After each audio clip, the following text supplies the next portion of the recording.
Traders, it's 23rd October 2015. Welcome to Justfintech ProAMT Traders Digest. Let me go through the disclaimer.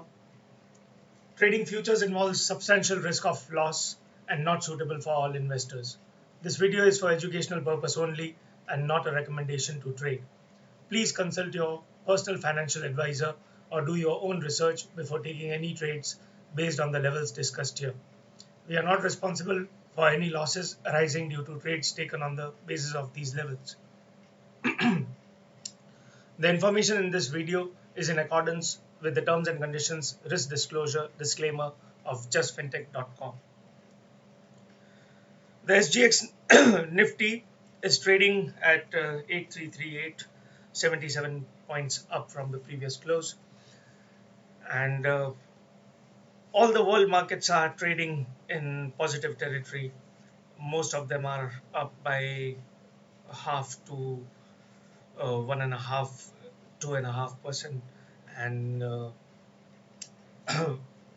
in 21st Trader Digest, I'd said that the initial target I was looking for S&P 500 futures was 2038, and then later above that, till it manages to hold 2015.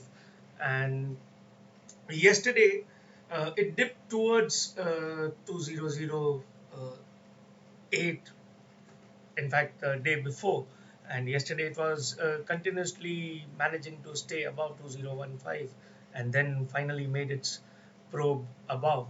So, all in all, it is positive now till it stays above 2038. And coming back to the Nifty futures, SGX is giving a hint that the resistance we had, I had shown that 8,300 was a LVN on the composite volume, and that will be taken out with a gap up, and even the 8330 level, which I had mentioned, may also be taken out with a gap up. So instead of anticipating much, we'll just have a look at the Nifty chart first and see what happened on 21st. So here it is. We got a open auction within the range, and then we, as anticipated, it broke out above 8285, but could not push above the LVN of 8300. So went here, and as we can see, it made a high of 8298 and then pushed back into the IB, kept on going down and broke the IB low and even the previous day low. Now, one thing important here is this is a 3-minute chart, so let me make it 30-minute and show.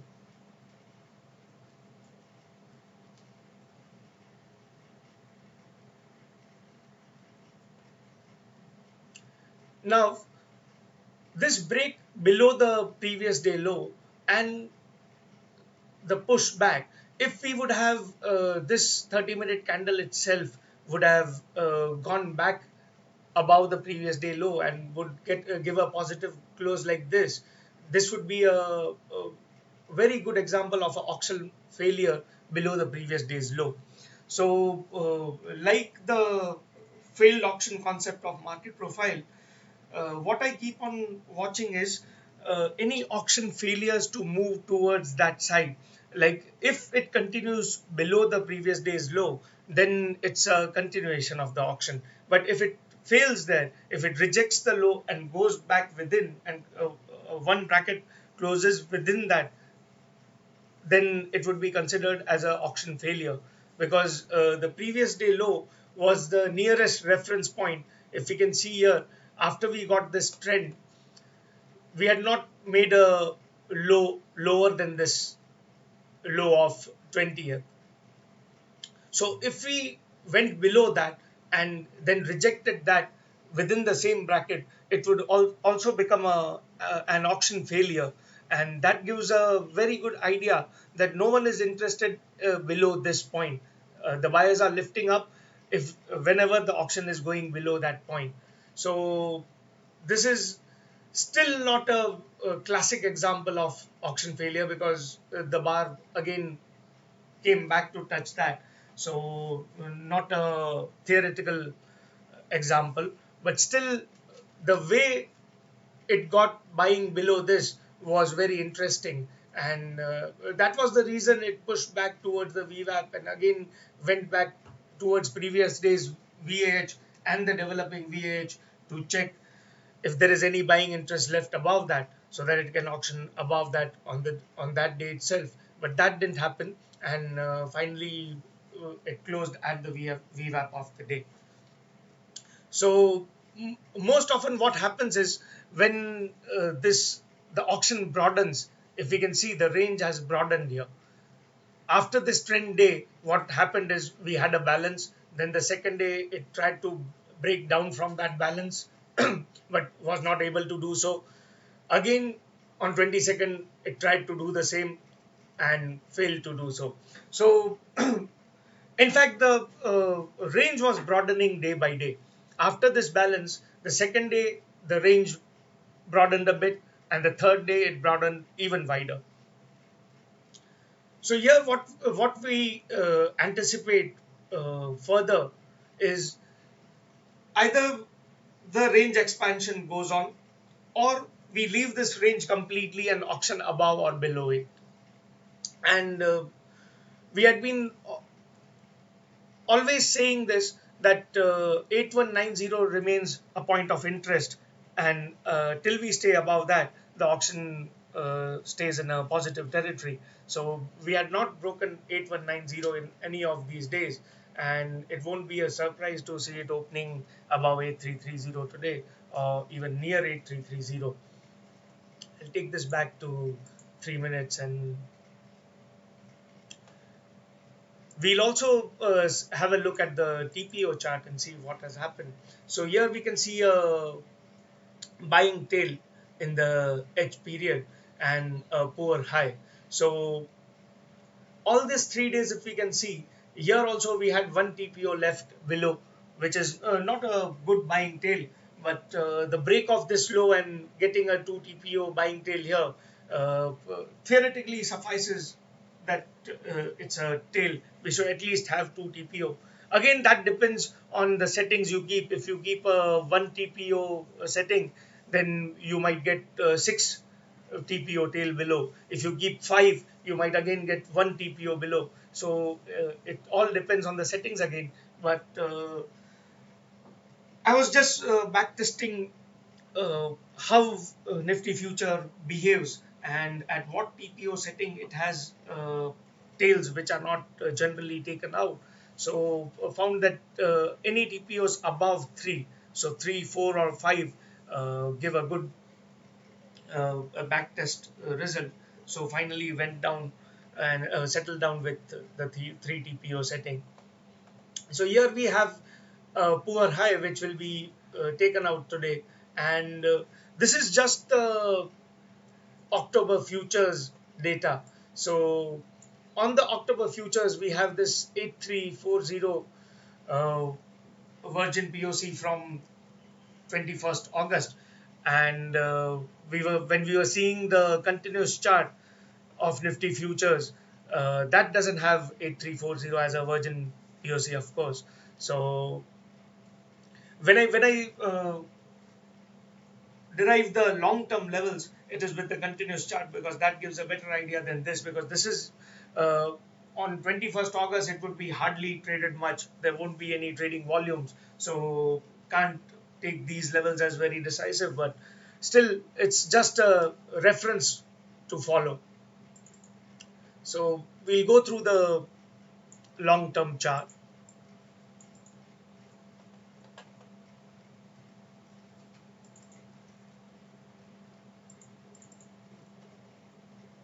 So this is the long-term chart where we had gone above this level and again coming back.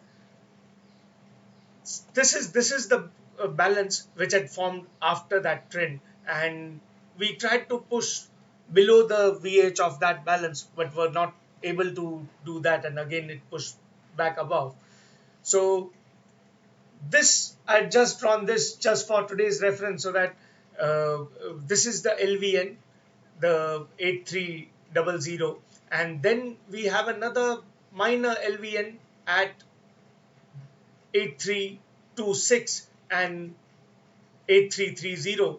So today, hopefully, if we open around that level, the first level to watch will be 8340 and 83, around 8354 kind of zone, and this HVN at 8364.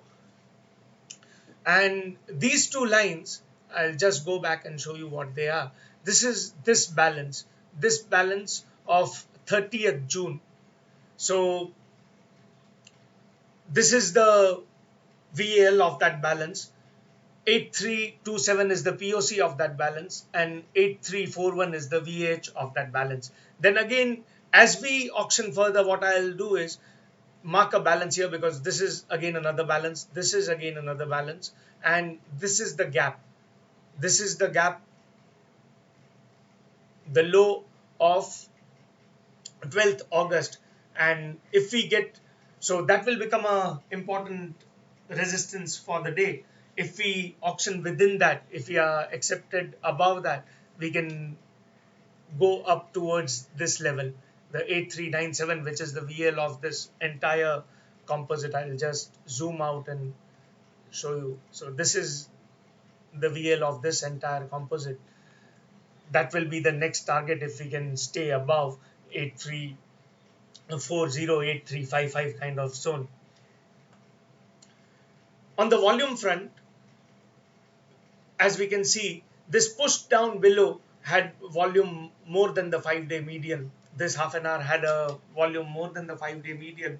And when the volume is more and the buyers are supporting at the lows, what happens is generally it has reversed. We had discussed this, I think, 3-4 episodes back, that generally the lows and highs are put in with a very high volume, and there is where the OTF reacts, because that prices are unfair for them. They are willing to buy those prices or sell those prices. When we go up above with volume and are not able to stay there, and the OTF thinks that it's not a fair price, they instantly react and push it back down. So here they instantly reacted and pushed it back up. Let's go through Banknifty and see what Banknifty did.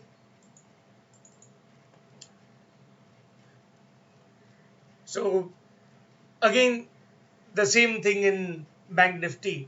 We had a open auction within range, and I had mentioned in the Traders Digest of 21st that until it is not able to go above 17,920, we'll be looking to break down the clustered supports. There were supports clustered. I'll go to the Renko chart and show, because I'd shown that on the Renko that day, that there are all chances that we'll go through all the supports to and test them, whether we still have buying interest there or not. So here we can see it broke down and then again established this balance. It stayed within this range and tried to push up above the previous day low, but could not, and again came down. So this is the acceptance below the low. If you can see, it went up above the previous day's low, but could not stay there. So whenever, suppose we are in a sell from here and it's pushing down, here we get a confirmation that it has broken down from the low. So again, when it comes back here, we keep a watch that what it is trying to do above that low. Is there any buying interest left, or it is just trying to check the sellers there? Let's go through Banknifty's long-term chart.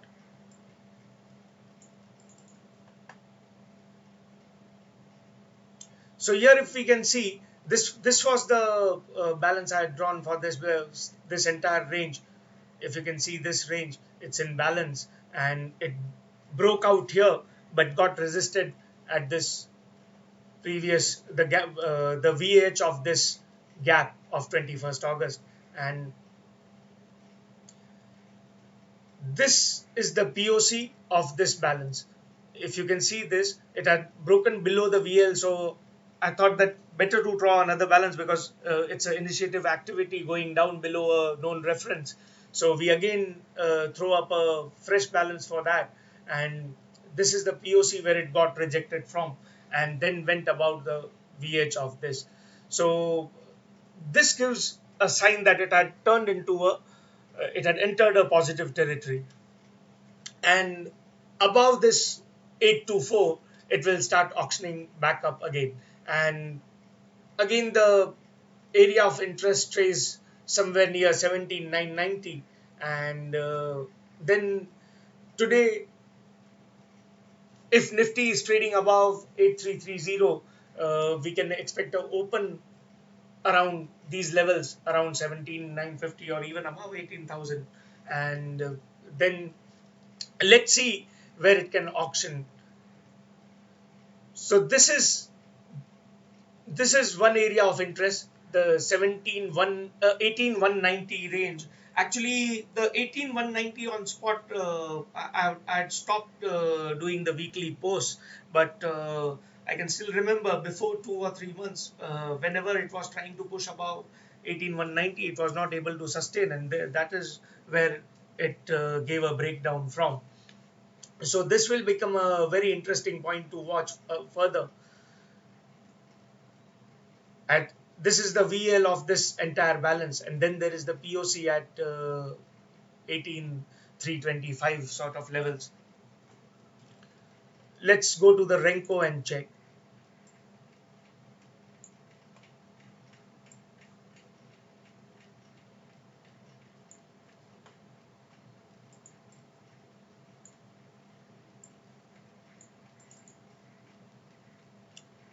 So we got this bigger rotation down, and then a balance here again, try to push down below this.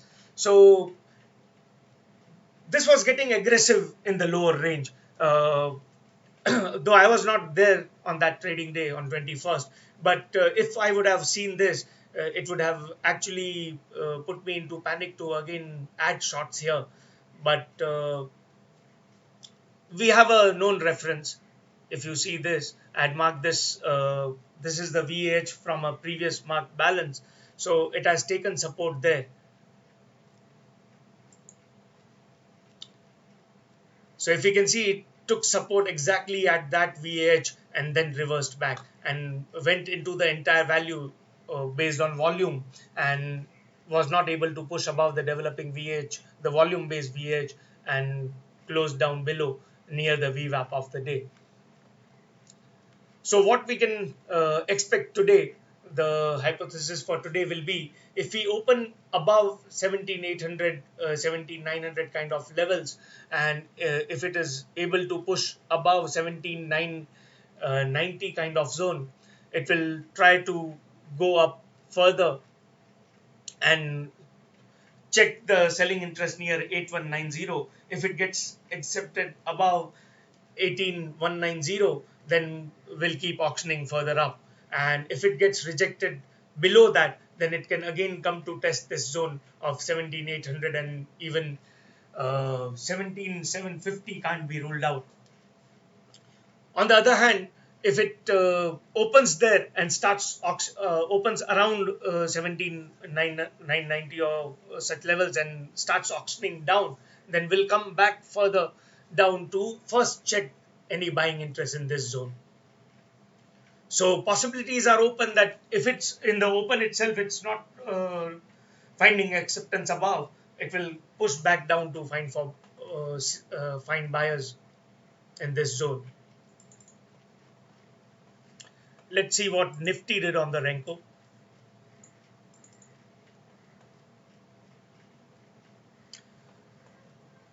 So we got a open auction within the range, and instantly auctioned above this level, auctioned above the previous day high, and broke the high and went down towards 8298, could not break that longer term LVN, the composite LVN on volume at 8300, and pushed down. This push down was again fierce. If we can see this rotation here, again it tried to balance, again pushed down, again it tried to rotate back up, was unable to do that. So this micro balance here, this balance forming here, we should throw a micro balance here and check whether it is getting accepted above that VH, and it did so, and went on auctioning towards the developing volume based VH and closed at the VWAP of the day. What the hypothesis for today would be, we open around 8330 level, and if we get acceptance above that, we try to go push above till 8355, and if we get acceptance above 8355, again go towards 8390 zone. If we get a failure either at 8355 or near 8330 zone, then we push back below, test buying interest initially at this VH of 8280 and then 8260, and if we fail here, then start auctioning further down. So the initial hypo would be that it opens somewhere near 8330 and tries to push up instead of pushing down. That will give more confidence to the buyers, and we may go towards 8390 in a day or two. But if it gets a failure there, it will first come down to test this zone, and a failure now, the point of interest still stays at 8190. On a longer term, 8190 is still the bull bear zone of this entire auction. But as and when we get a fresh reference point, just to book out the longs, if anyone is carrying longs and wants to book out, the nearest reference would be the POC of this day, because this is the point where, if we can see this entire auction, this is actually the middle zone somewhere here around 8260. So if it auctions below that, it would try to get weaker, but till then it is in a bull territory and can keep marching up. Though personally, what I always do is keep on watching the micro balances when they are forming, so that we can get an idea when to get out of the positions. Even though if I don't create a contra position, but I want to book out at the point which is most comfortable and which gives the highest profit possible, so that we can ride on to the trend and still not be thrown out before it reverses. So I think that's all from me for today, and have a profitable trading day ahead. Thanks for watching.